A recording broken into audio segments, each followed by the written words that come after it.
Są miejsca, gdzie natura nie daje ani chwili wytchnienia, gdzie huk wody zagłusza myśli, a skała i stal wyznaczają jedyną możliwą drogę. Dziś zabiorę Was na Via Farinetta w Sajone. Feratę poprowadzoną przez dziki, ciasny wąwóz, w którym rzeka Salence nieustannie przypomina, kto tu rządzi. Będzie technicznie i momentami naprawdę na granicy. Zapraszam na przejście, które testuje nie tylko siłę, ale i głowę. Przy termach w miejscowości Sajone zostawiamy samochód i ruszamy w stronę Feraty. Jest godzina 16:05. Idziemy po swoje. Na Via Ferratę podążamy za oznaczeniem. Cave des Amandiers. Doszliśmy do oznaczenia Via Farinetta 15 minut. Trzeba przejść na drugą stronę kanału. Podążamy wzdłuż rzeki. Kierujemy się do kolejnych oznaczeń. Kolejny piękny dzień w Szwajcarii. Pogoda miała być gorsza. Fajnie, że jest ciepło, nawet trochę za ciepło, ale to lepsze niż jakby miało padać czy być bardzo zimno. No zobaczcie tam w oddali most.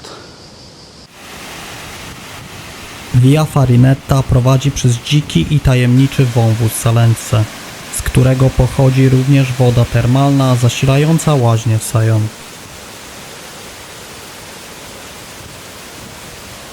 Doszliśmy do początku Via Ferraty. Jest tu sporo miejsca, żeby założyć cały zestaw wspinaczkowy. Tu są informacje, co należy posiadać, czyli uprząż, kask i ląża. Takie minimum. My dodatkowo jeszcze stosujemy rękawiczki. Pamiętajcie, taśma, żeby sobie zrobić przerwę. Via Ferrata dzieli się na 3 etapy. Pierwszy etap trwa od godziny do półtorej, drugi również i trzeci 30-45 minut. Jeżeli chodzi o trudność, ta Via Ferrata ma nawet oznaczenia EF tutaj przy końcu na trzecim etapie. Nie trzeba nim iść, można wycofać się tą pomarańczową linią.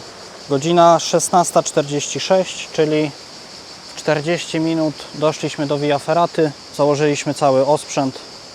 Pierwsze wpinki i ruszamy. I tak to się przedstawia. Pierwszy wariant. Na razie początkowo jest to trudność za A, zwykłe schody. Na początku była troszkę spinaczka po klamrach. I tak poza tym nic trudnego. Dobra, i dochodzimy do pierwszej ciekawszej przeszkody. Most nepalski. Piękny wąwóz, którym niedługo będziemy się wspinać. No jest fajna ekspozycja. Jednym z pierwszych charakterystycznych punktów trasy jest most nepalski, wyceniony na trudność B. Technicznie nie sprawia większych problemów, ale ekspozycja i hałas wody pod stopami skutecznie podnoszą poziom adrenaliny. No troszkę się buja.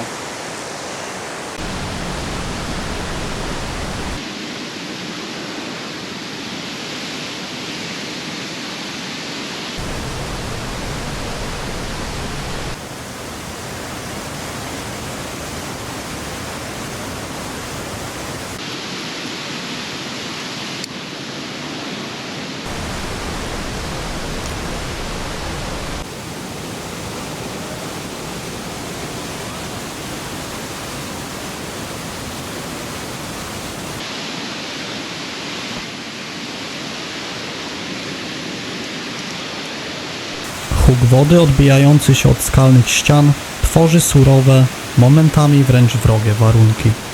To nie jest ferata, na której można się rozluźnić. Piękny wodospad! To dalsza droga naszej Via Ferraty.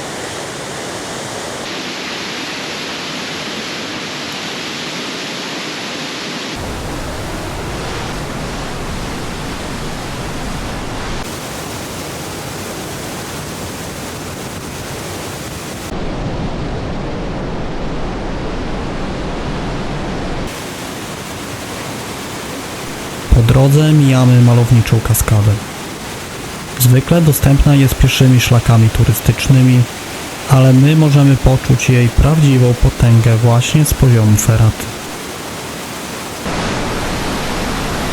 Trudności w tym miejscu nie przekraczają BC, ale panujące tu warunki robią swoje.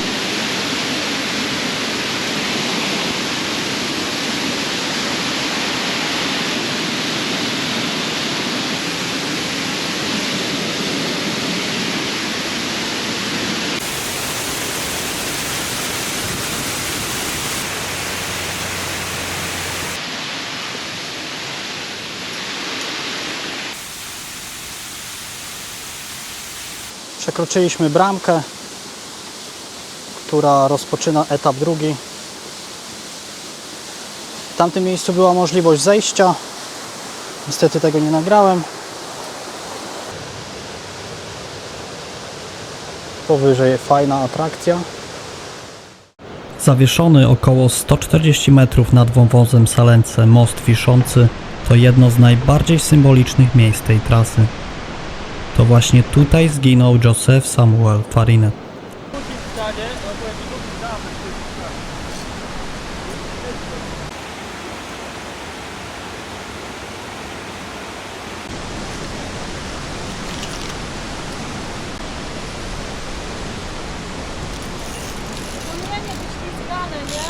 No, przeważnie na Via Ferratach.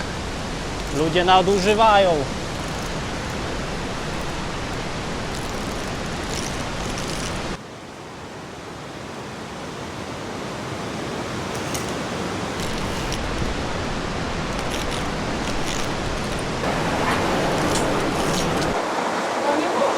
Czemu? A.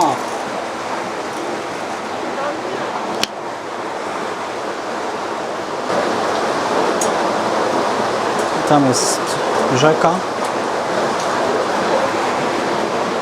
Tu jest informacja, że nie można tam wchodzić. A Via Ferrata dalej prowadzi taką jaskinią.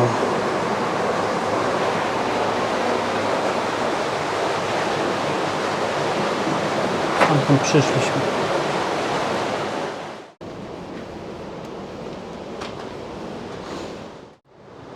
Jaskinią przechodzimy na drugą stronę.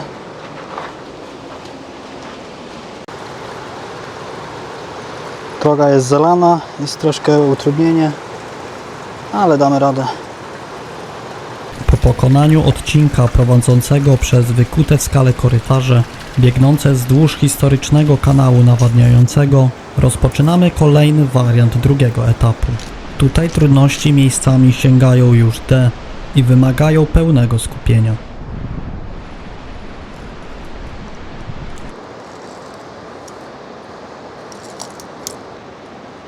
Przed nami wspinanie.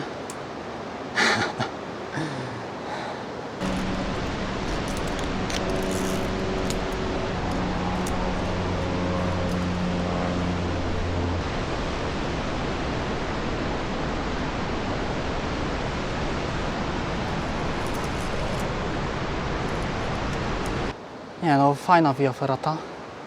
Co, Dorotka, myślisz? Spoko?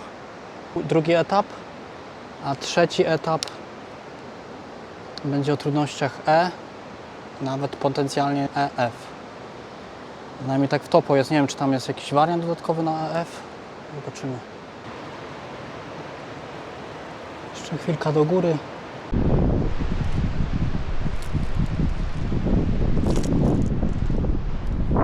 Na pobliskiej ścianie skalnej Hans Herry zawiesił białą metalową gołębicę o powierzchni ponad 30 m2. Zamiast gałązki oliwnej trzyma w dziobie kiść winogrona, symbol regionu i pojednania z surową naturą tego miejsca.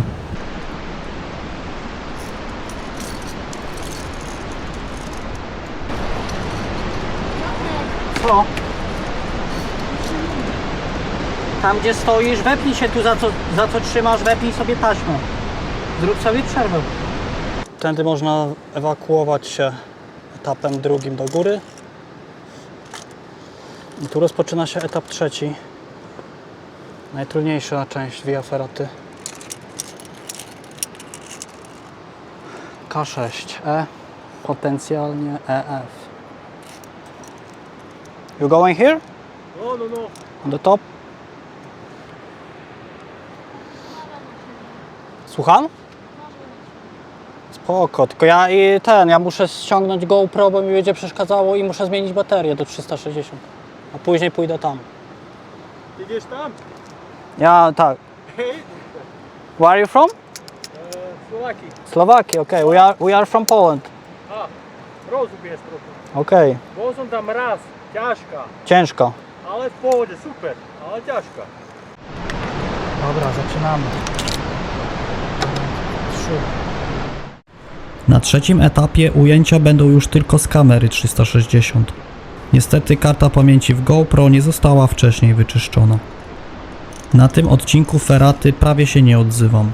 Skupienie jest maksymalne, bo to dla mnie naprawdę duże wyzwanie. W takich momentach wszystko zwalnia. Nie myślisz o widokach, nie myślisz o kamerze. Zostaje tylko kolejny ruch i stalowa lina przed oczami. Każdy chwyt liczy się podwójnie, bo wiesz, że nie ma tu miejsca na błąd. Przede mną most zawieszony na 2 linach. W pewnym momencie doprowadzam do mocnego spompowania rąk, co w takich warunkach mogłoby skończyć się odpadnięciem. W głowie zaczynają pojawiać się historie krążące w sieci o śmiałkach, których z tej feraty ściągano helikopterem. Odcinek przede mną wyceniony jest na E, a miejscami oznaczony jest jako EF. To przewieszony fragment drogi. Zatrzymuję się przed nim na krótką przerwę, bo zmęczenie rok po wcześniejszych wariantach daje się mocno we znaki. To ten moment, w którym trzeba zaufać technice, a nie sile. W głowie zaczyna się cicha walka. Każda sekunda na ścianie wydaje się dłuższa niż wcześniej. To pierwszy raz na feracie, kiedy naprawdę czuję, że balansuję na granicy. Zatrzymuję się na chwilę, sprawdzam karabinki, oddycham. Przypominam sobie, że każdy ruch musi być spokojny i przemyślany. W przewieszeniu nie wygrywa ten, kto ma najwięcej siły. Wygrywa ten, kto potrafi oszczędzać energię.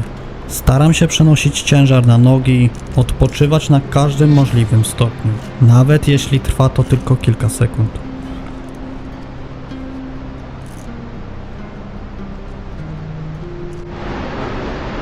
Powiem wam,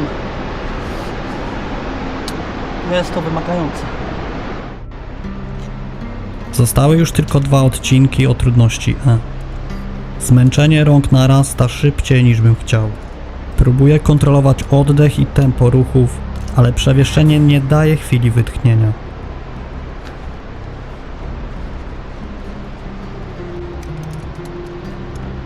Puszczam przodem sprawniejszego wspinacza i korzystam z okazji, by złapać oddech przed finałem. Wiem, że najtrudniejsze jest już blisko końca, ale to właśnie tu najłatwiej popełnić błąd. Skupienie musi zostać do samego końca. Bez pośpiechu, bez paniki.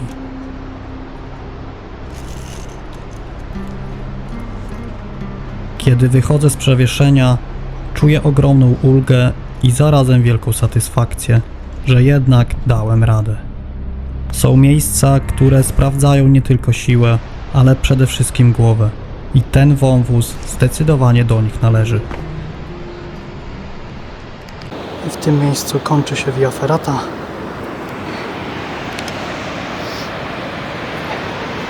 Piękne okolice. Z góry jakoś wszystko inaczej pięknie wygląda. Tu gdzie są ludzie, to jest wariant drugi, a powyżej wariant trzeci. Przewieszona ściana. Tam na górze jest zakończenie Via Ferraty. Jeśli film Ci się podobał, zostaw łapkę, zasubskrybuj kanał i daj znać w komentarzu, co myślisz o Via Farinetta. A jeśli chcesz realnie wesprzeć rozwój tego projektu, znajdziesz mnie na Patronite albo możesz postawić mi wirtualną kawę na Buy Coffee, linki są w opisie. Dzięki za wspólne przejście i do zobaczenia w kolejnym filmie. Cześć!